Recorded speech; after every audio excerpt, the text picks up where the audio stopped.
when I was told that my baby might be having a heart condition, I broke down there at the theater waiting bay.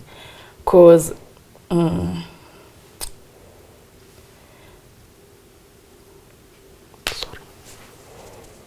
Sorry.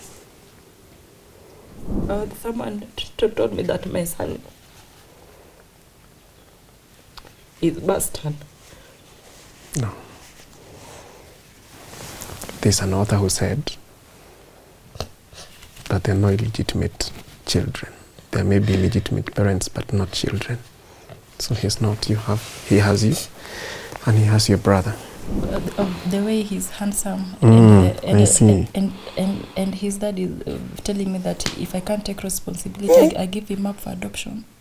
He's telling you to give him up for adoption? He sent me a text. Oh no.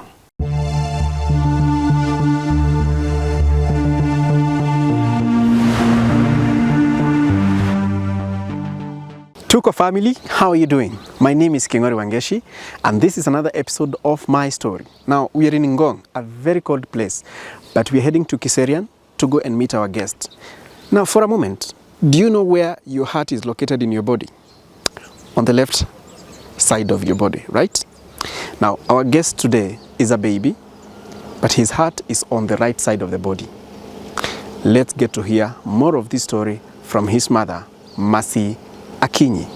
Come with me. Twende Kiserian.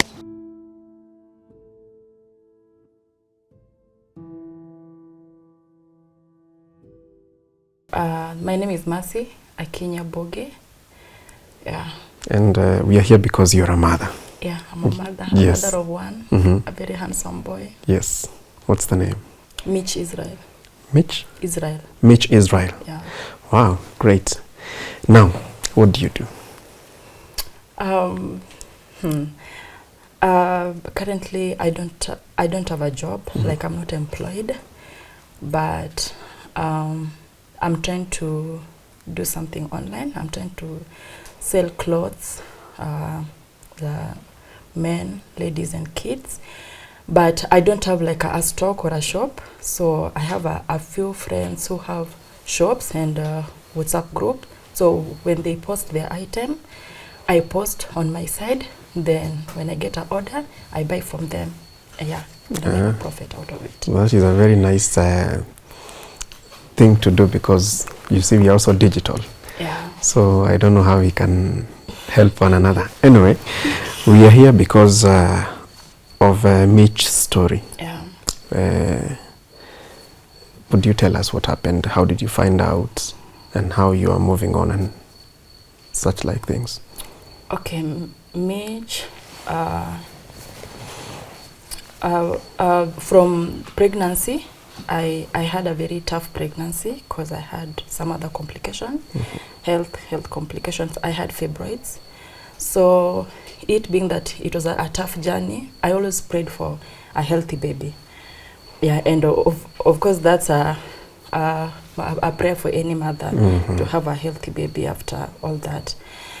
But then I got to Mitch on 1st of August 2022 at 7:45 p.m. So he's almost clocking a year. Yeah, he just turned 9 months on Saturday. Yeah.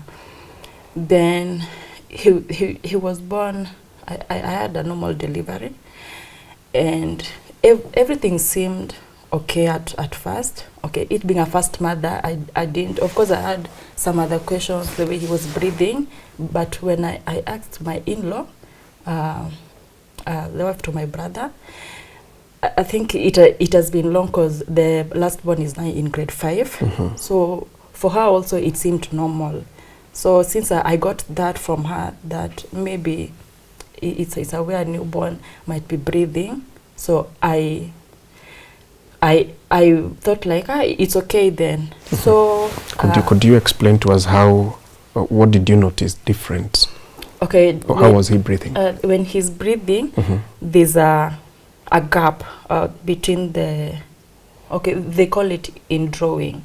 Those who have done medicine will understand what I'm saying. But there's a gap here. You can see it sinking in and out. So that I was told it's first the way the heart is, then he's struggling to breathe, the oxygen level, because of his condition. So this baby was born with other minor complication, like a club foot, yeah, and also an extra digit on his right foot, and an extra digit. I mean, the right foot has six toes. So this was the extra digit. I came to know it at birth, because when I was shown the gender of the baby, I saw the foot, and I requested the midwife who attended to me whether it can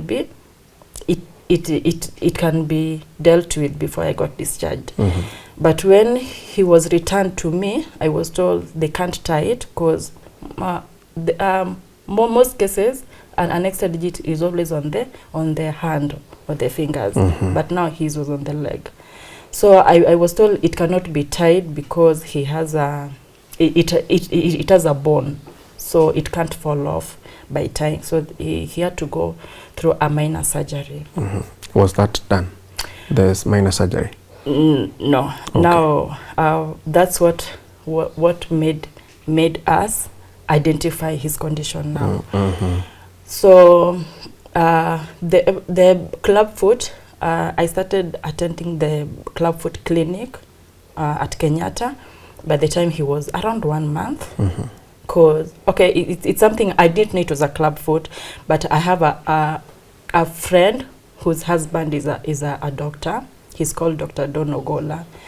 And when I took a picture of the foot and sent it to him, he said that it's a mild clubfoot and it can be dealt with. So I took him for the therapy, and now that has been sorted. Okay. Though it came with a slight I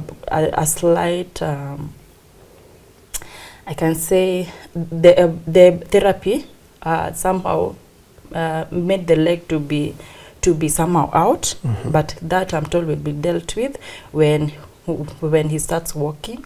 Yeah, they'll figure out on how to deal with that.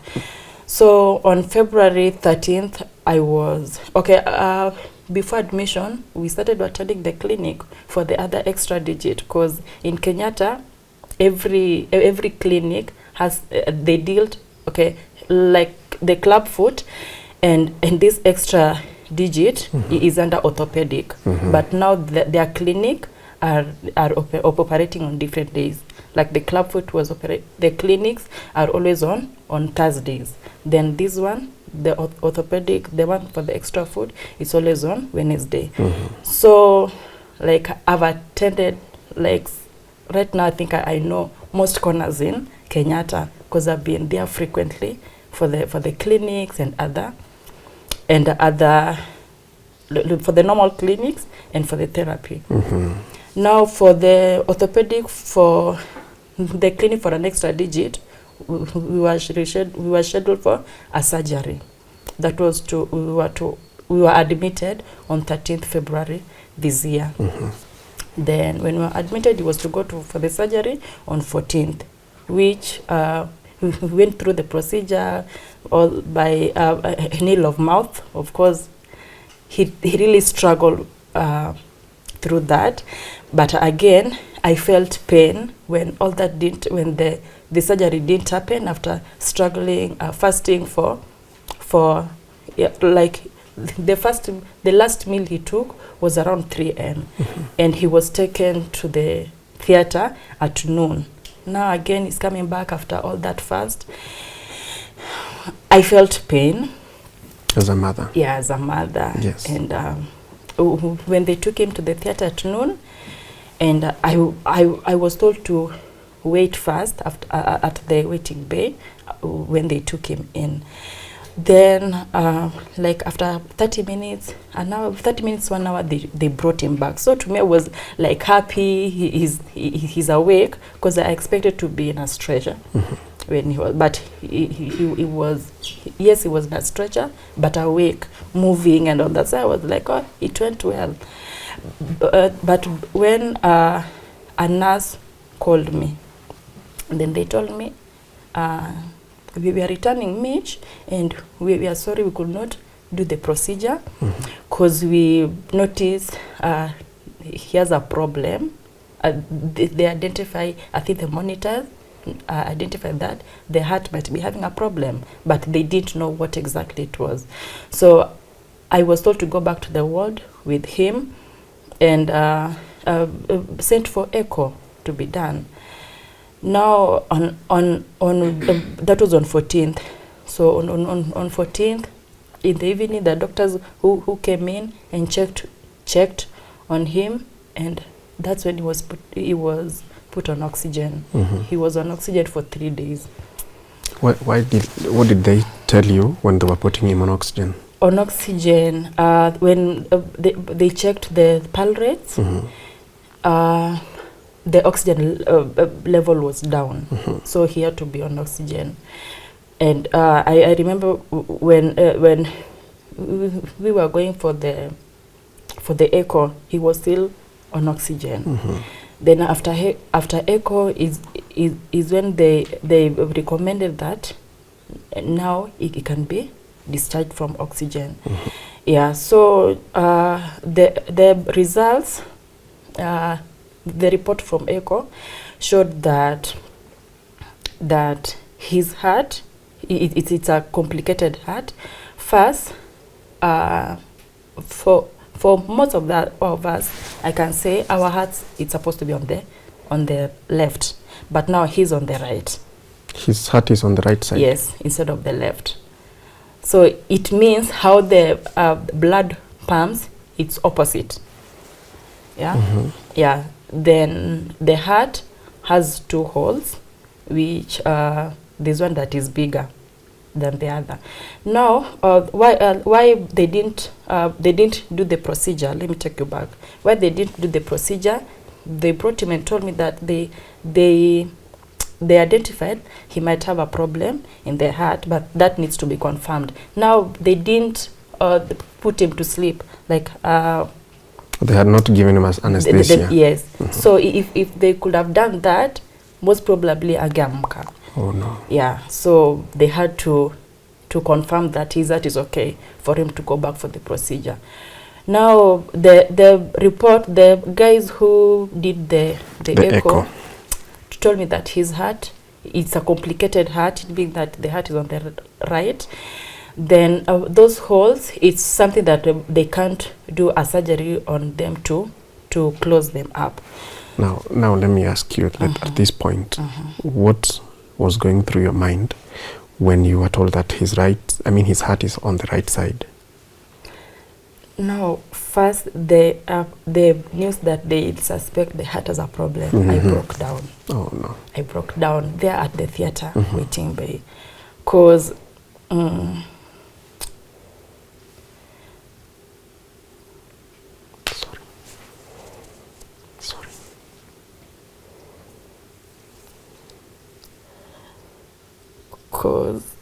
it's okay. Sorry, take some time.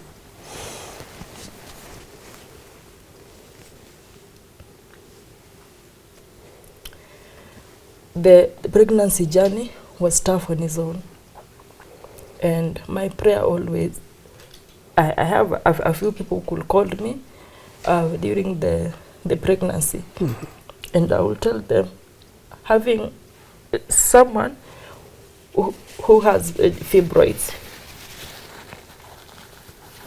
will know the pain, it's there. Yes. And having a baby in that condition, you don't know whether the baby is safe, because right now the baby is fighting to feed the same time the fibroids are fighting to feed on the same food the baby needs. And when the pain comes, it's too much.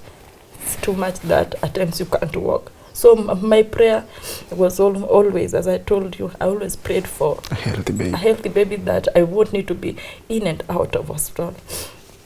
So when I was told that my baby might be having a heart condition, I broke down, because I remember after I left there, I went to the ward. They brought me a counsel from Kenyatta to counsel me. And if even before I got discharged, the same counselor came and talked to me. Because to me, okay, right now, I've tried to accept it. But when I look at him at times, I feel like, God, I didn't deserve this. Yeah. So when they told me that the heart is complicated again, it hit me afresh. Yeah. So after that, they said that they won't do anything to close up the holes, but what can be done is surgery to help in the circulation of oxygen and blood. Yeah. Okay. Take some time.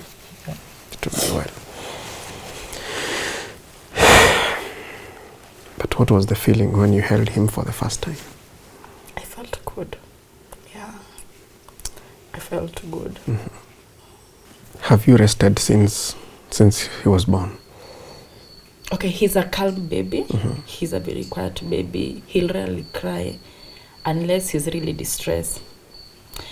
Yeah, but of course, the first 3 months or 4, most of them has colic, so there's not much sleep. But he's a very calm baby. Yeah, just that emotionally, I think I'm not stable yet. Yeah. Okay. And what now did the cardiologist give you as a solution to his condition? Okay, now apart from attending Kenyatta, there's some doctors who came from UK and they were at Mpisha. I went to Mpisha. That was on 7th of May. Yeah, I think 7th of May. I went to Mpisha and they reviewed him. And they said, you know, when this case was identified, this is when we went for the minor surgery, of which if it was not the minor surgery, I could not have known my baby has a problem.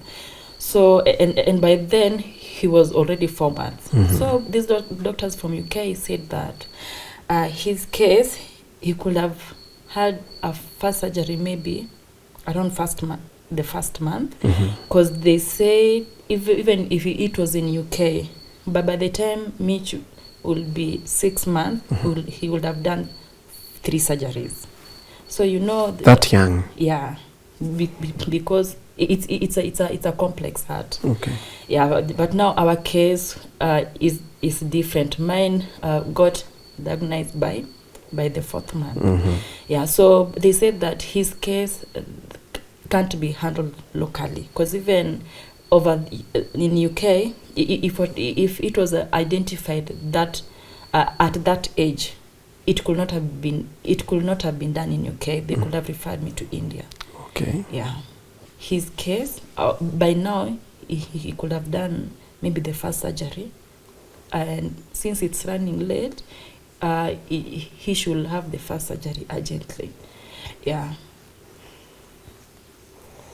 By urgently, did they give you a timeline? Like right now, he's 9. He's 9 months. Yeah. What are the timelines we are looking at? So the timeline here will depend with how fast I get the funds needed. Because when this doctor called last month, he asked me when I think I'll be ready to travel, and I gave him just a rough timeline, like 3 months, and he was like 3 months will be too late for the first surgery. Yeah. So it is as urgent as yesterday. Yeah. Or last month. And the amount that we are looking at. After the first surgery, of which if I manage to travel for the first surgery, I'll stay in India for 2 weeks. 2 weeks is being that 7 days in hospital, then 7 days post discharge, but now they're monitoring before you travel back. Then the second one will be done after 3 or 4 months, because according to him, he'll need 3 surgeries. one will be after this first one, we'll go back after 3 or 4 months. Then the last one when is 3 or 4 years. Yeah. Allowed me to ask a very dumb question. Because this is the first time I'm encountering a case that the heart is on the right side. None of the surgeries to relocate the heart. There's some who have gone through that, because even in that 40s, the lady who gave me the number has a friend who took a son there, and his heart was on the right, but now they managed to take the heart to transfer it back to the left. Okay. Now, for my case, when I asked this doctor, he told me that they might not take the heart to the left side. Yeah, so it will remain there, but some surgeries will be done, at least to help in his system. Okay. Yeah. Okay. And you have not mentioned the amount that is required to make his life now normal. The amount, okay, I only know for the first surgery that they told me will be the first surgery according to 40 is $5,000. That is only the surgery. Now, if I add the air ticket and the accommodation and the air ticket here, those doctors told me that it will be good if I go with someone. I don't go alone. So it means it's an air ticket for two and fro. Yeah.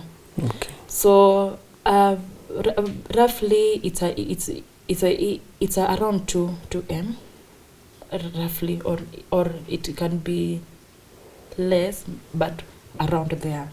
Yeah. And that's the first surgery. The first surgery. And he requires 3. Yeah, he requires 3. Wow. And you're here trying to sell attire online, clothes, shoes. Yeah, which it has not peaked yet, because I started last month, and so far I've only sold like 3 items, but I keep posting, hoping that, do you have a Facebook page? I have a Facebook page, but still, and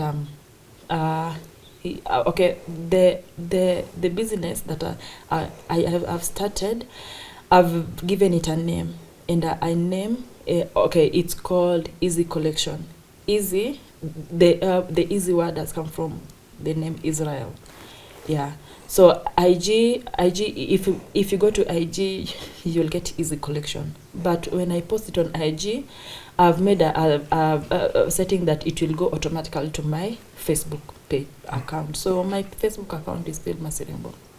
Yeah. Is Masi? Masirembo. Masirembo.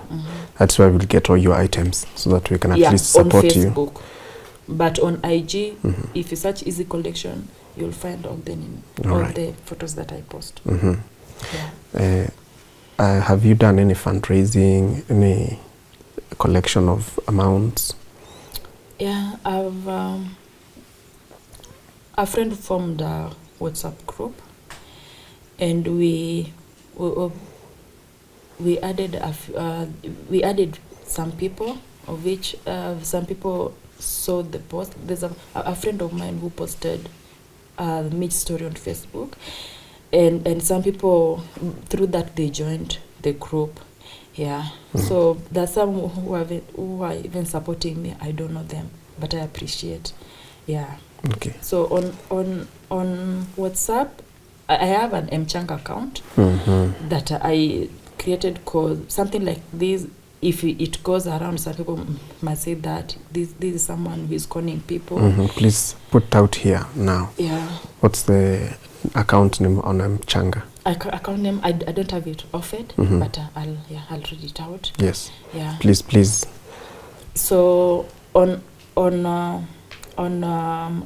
WhatsApp, the amount that has been raised so far is a amount that is from Mchanga and M-Pesa, because there's some people who prefer sending to me direct, and there's some people, I think those people who found the story on internet, and they got the account number and the details, they send it to Mchanga. Yes. Yeah. So the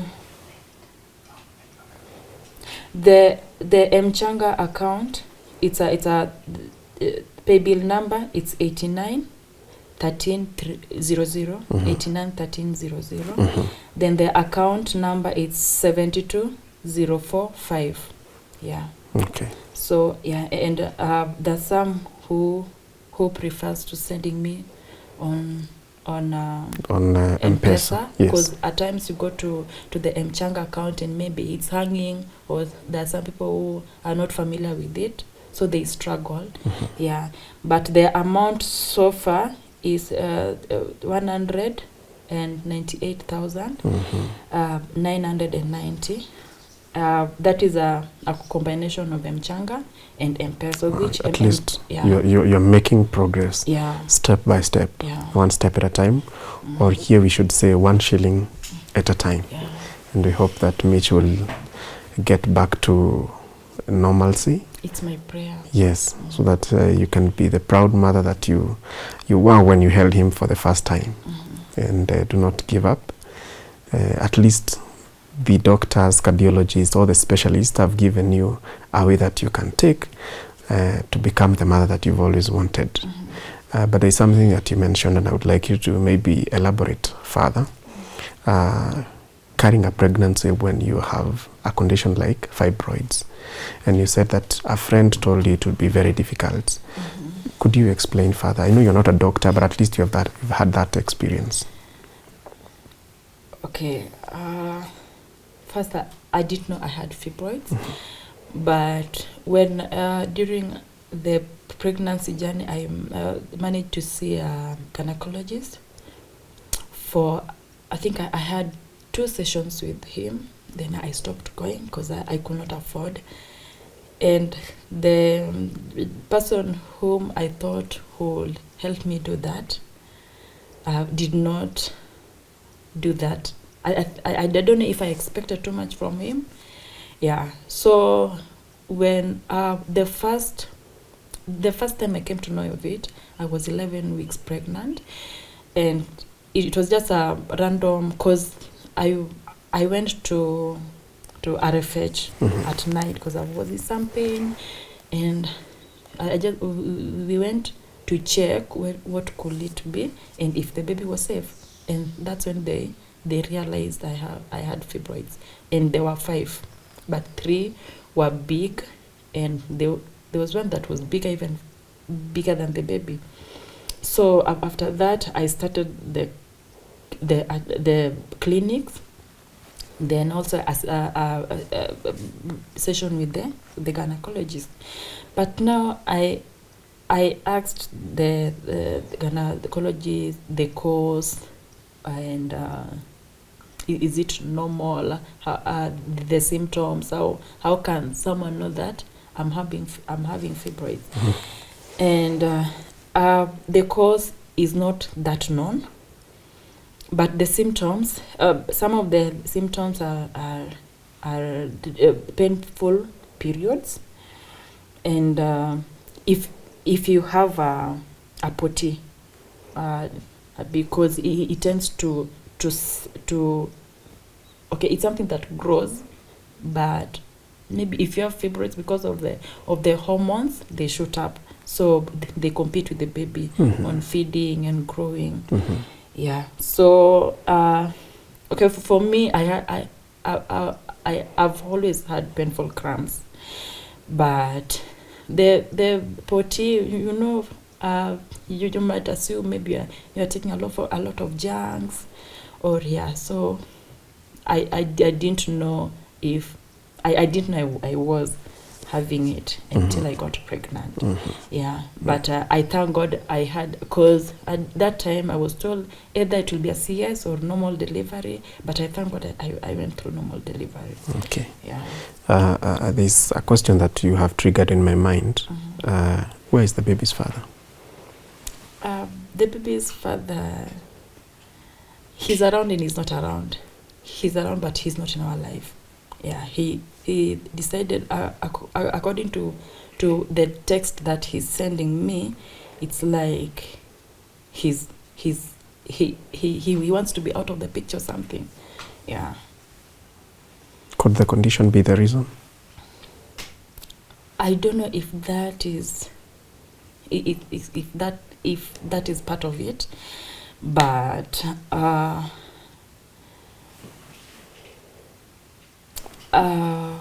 I can say that, okay, when I was with him, we thought the baby will come maybe after 2 years, and well, that didn't happen.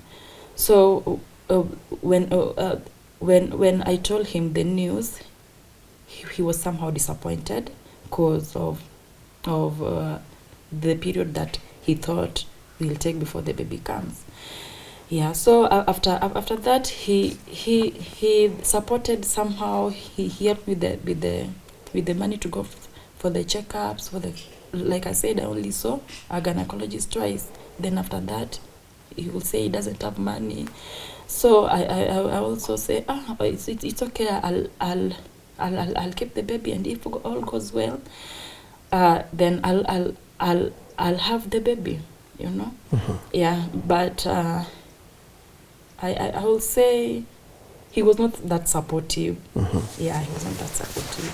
When we were talking, you mentioned to me that you are housed, and we appreciate the people who have housed you. Mm-hmm. So I would imagine that it is not that easy mm-hmm. on your end. Mm-hmm.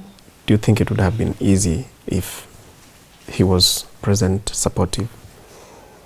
Yeah, cause okay, I first I didn't know I'll have a baby and with someone and come back to my people for support. Because if it's someone who is there and someone who is in the right mind, who will not even give he will not give the burden to some people. Because even when I was attending the clinics, how he started behaving, I said, right now, if like I fully depend on him when it comes to delivery, it might be bad. So I was going to Bagadi for the clinics, and they advised me to take Linda Mama, and I thank God. Then Linda Mama covered everything. Mm-hmm. Yeah. No. So if that didn't happen, because he's someone, okay, he's working, and by then he knew very well I didn't have any source of income, and he knew my condition. But then his attitude changed. He started giving me cold treatment. Yeah. So it was too much, and I thank God for my brother and the family, because even among all that, they opened their door, yeah, and took me in and my son. And from day one, because I came here when I was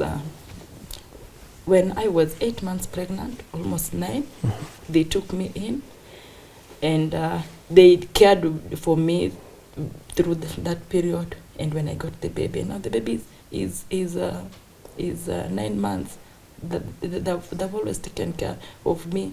And while the dad is there, he doesn't know how this baby feels. He doesn't know even the size of the diaper this baby is now on. I was on none. He has not sent a cent for us. Yeah. But I thank God for my brother and their family. We also appreciate them for being by your side and standing with you, mm-hmm. and helping you cope with the situation at hand. Mm-hmm. And as a mother, mm-hmm. what future do you have for Mitch? What do you see in him? How would you want him to grow up and be like? Give us that description. Oh. Mitch, I pray he be a successful boy, and grow to a successful man, and for a healthy, because you know, as a man or as a boy, he'll grow up to a man, and it reach a point that he'll have his family, and he'll have to fend for his family, and now his condition, he's someone who will not be able to do heavy duties because of the heart condition. Yeah, so I pray he get healed like completely and have a normal, as much as the heart won't be on the left side, but we'll have sought all other complications that might trigger his health condition or something. Yeah, so I pray he be a successful man. I pray he be a loving man. Yeah, I know some He will be. He will be. yeah, Take heart. someone told me that my son is bastard. No. There's an author who said that there are no illegitimate children. There may be legitimate parents, but not children. So he's not. He has you, and he has your brother. So I pray and hope that the people he'll interact with won't see him as a bastard. Yeah. He's not. He has people around him, and your brother. So take heart. Don't listen to such voices, Mercy. Yes.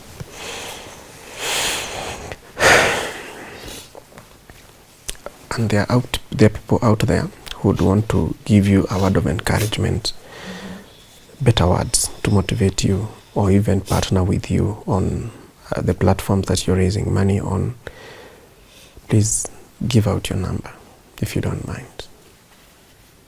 Okay, those people who might want to reach me, my Safaricom number is 0711 937 0711 938 837.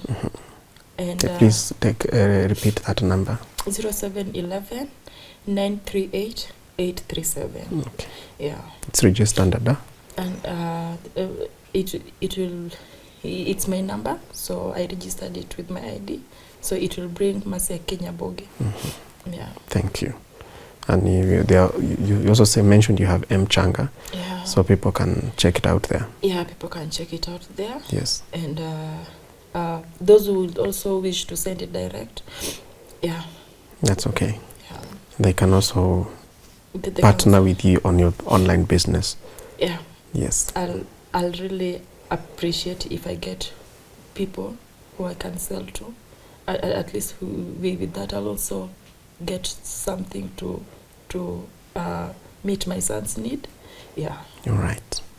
Do you have any word of advice to people who desert their partners at the very point of need?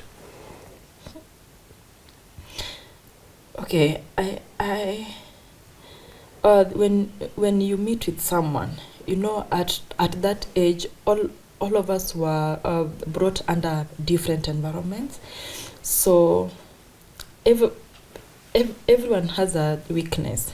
But then, when you accept someone, and they accept you, and maybe you move in together, I'll really advise someone, those who are dating, that don't move in with someone until you officially put things in order, because things happen, and